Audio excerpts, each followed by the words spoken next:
welcome to this week's episode of Mav Podcast. I am with the queen of MavRealty, or one of the queens of MavRealty, our VP of Sales, McKenzie Metts. How are you today? Good. How are you? I am doing excellent, I'm so excited about this interview because you have been one of my biggest mentors and supporters since I got my license. I called you the day after I got my license and was like, yo, hook me up. That's sweet. I'll never forget, I was so nervous because I missed the pronunciation or something. I misspelled something in my email, and I literally, going back, I was like, oh God, because you didn't write me, we were corresponding, and then it was like a 4-hour delay after that. I'm like, oh, she thinks I'm definitely the queen of mistyping. If you've ever been on a text with me or something, I talk text and it catches my accent, like a northern accent. So I'm constantly redoing my typos, and I'm sure everyone at the office could tell you that. So yeah. No big deal. So I was like, when you wrote me back, I think it was like at 7 o'clock, and I'm like, thank God, I'm still going to be an agent with Matt. Actually, fun fact too, is you were probably one of my first legit interviews after I took over VP of Sales here. Sweet. Did you not know that? No, I didn't. Fun fact. Yes, yeah. Awesome. Very cool. So I know a lot about you, but tell everyone else that doesn't know McKenzie Metts. What are some things? Behind the podcast. Yes. Well, my name, like I said, is McKenzie Metts. I've been with MavRealty almost 2 years in October. I moved here from Kentucky, Louisville, Kentucky, actually.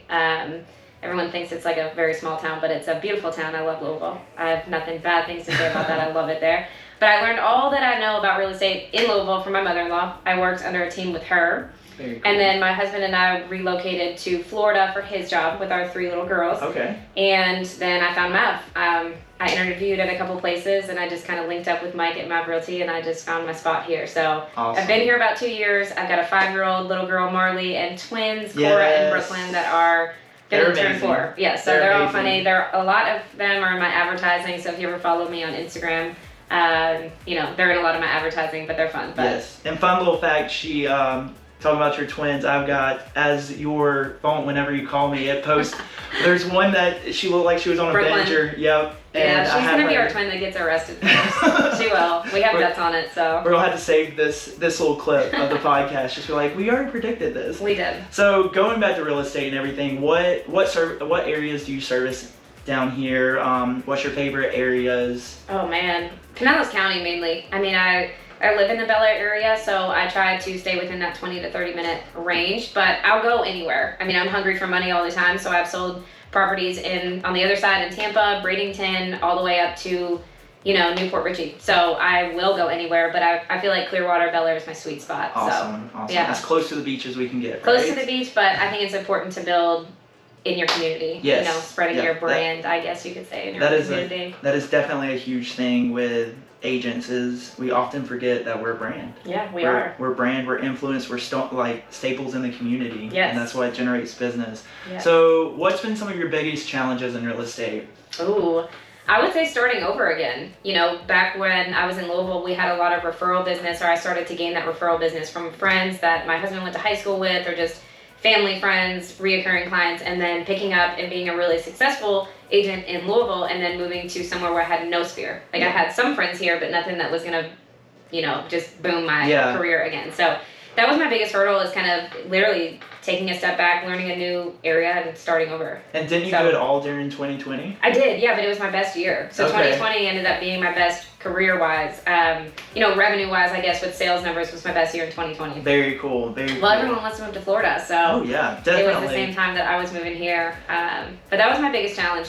That was probably my biggest. Actually, it wasn't a challenge though, because it was my biggest fear. It was my biggest fear. But then once I started with Mav and they gave me the tools, and I don't know, I really do believe in the back end system of Mav, because if it wasn't for them, I don't think I would be very successful as I was the first year in Florida. So that did help a lot. Transitioning. Awesome. Well, that was my next question. What brought you to Mav? Why Mav per se, whenever there's so many local brokerages and corporate brokers out there?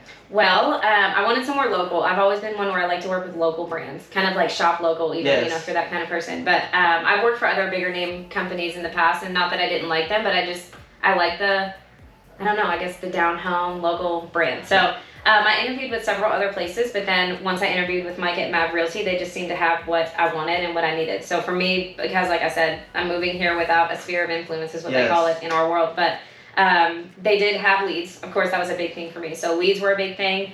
Having a TC to be able to do all of my back end work was really important to me, and then marketing was important.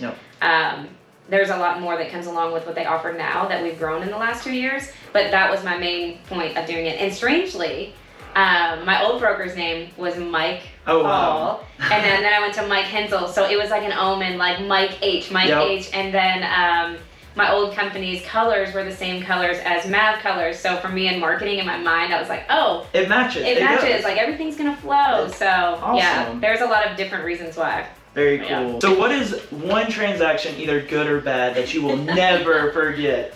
Oh my gosh, what a question. What a question. I don't know. I guess, like, you know, in real estate, you're going to have bad and good transactions, yes. Right?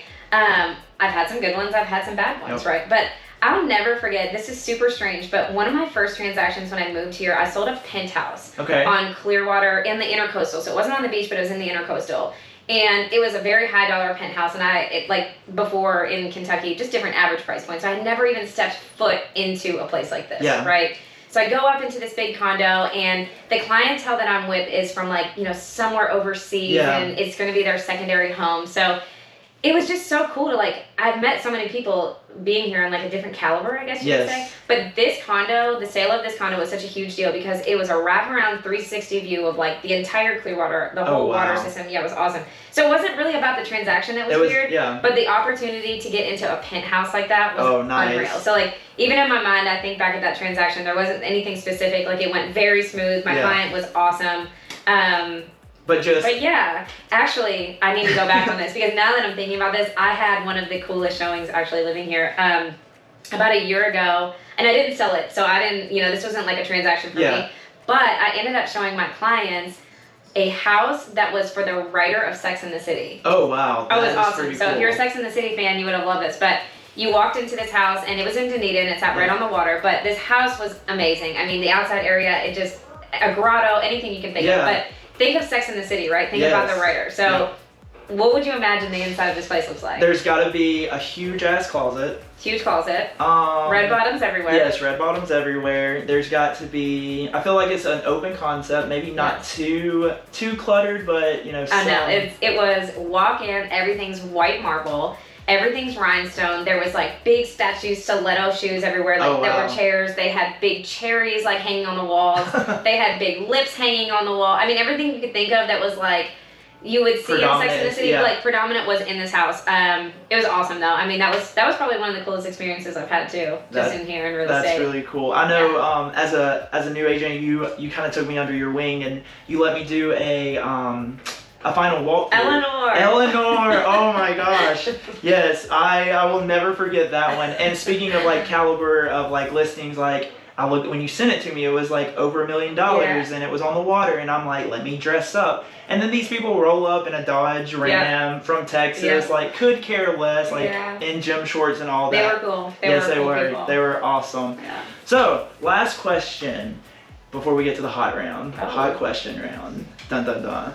What would you say is your superpower or secret sauce of real estate? What is one thing that sets you apart from all other agents? Oh, I don't know about all other agents, but I kind of, because I learned from my mother-in-law, and she's been in the business for over 30 years, she's taught me, like, old school techniques, right? So I think a lot of people now, they focus on the new school techniques, like we talked about earlier, and I think those do work too, don't get me wrong, like TikToking and, like, having your iPad at showings, but that's just not me. So I think, like, I'm still very old school in the fact that I show up to every single appointment the same, whether it's a listing or a buyer's, and I have everything printed off in my little folder, and I still hand out the cards, and I'm not big on texting. I like to phone call.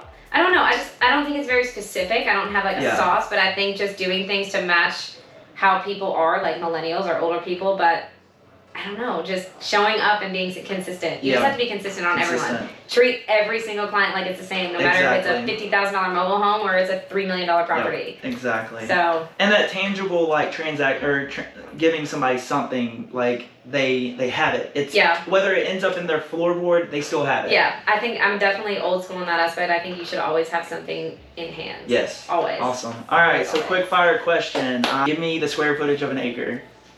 Oh my gosh. Dun dun dun. No, can't do it. Can't do it. No. Don't know it. Well, I do. Oh, I probably do. I just can't think right now. Hot spot. Yeah. All right. What's the answer, Matthew? I don't know. Exactly. All right, Jessica over there. It's 4. Okay, I think it's 4 old ladies going 35 and a 60. So It is 43,560. Yes. See, now that you say it, I know that. But rewind. Put on the brakes. Whenever you go through real estate school, let's be honest, 99% of that stuff you do not use. So that's my job as a VP of sales, is to teach agents the real things. Exactly, and you do it all so well. Oh, thank you. Again, let's wrap this up. I appreciate you stopping by for this podcast. I appreciate everything you do for me as an agent with Mav, and keep crushing it. Make 2022 you too. your big year. Thank you. We'll catch y'all next time, you guys.